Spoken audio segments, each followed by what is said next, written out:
মা, দেখুন না কতগুলো চিংড়ি মাছ ফ্রিজে রয়ে গেছে, এগুলো দিয়ে কি করা যায় বলুন তো?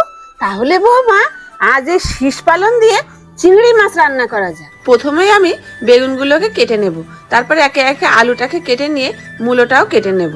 সমস্ত সবজিগুলো কাটা হয়ে গেছে, এবার আমি পালং শাকটাকেও কেটে নেব।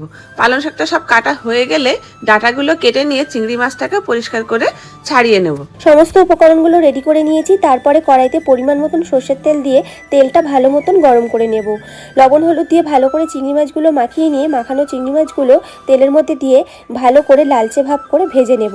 আমার চিংড়ি মাছগুলো ভাজা হয়ে গেছে। এবারে একটা পাত্রের মধ্যে তুলে নিয়ে ওই তেলের মধ্যেই ফোড়নে শুকনো লঙ্কা, পাঁচফোড়ন, তেজপাতা দিয়ে কেটে রাখা সমস্ত সবজি পরিমাণ মতন লবণ হলুদ দিয়ে ভালো করে ভাজা ভাজা করে নিয়ে কেটে রাখা পালং শাকগুলো দিয়ে দেব।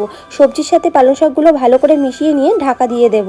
কিছুক্ষণ পর ঢাকনাটা খুলে ভালো করে নাড়াচাড়া করে নিয়ে ভেজে রাখা চিংড়ি মাছগুলো দিয়ে আবারও নাড়াচাড়া করে নিয়ে পুরোর মতো চিনি দিয়ে ভালো করে নাড়াচাড়া করে মিশিয়ে নিলেই রেডি আমাদের পালং শাক দিয়ে চিংড়ি মাছ। এবার তাহলে শাশুড়ি মাকে টেস্ট করানো যাক। কেমন, ভালো তো?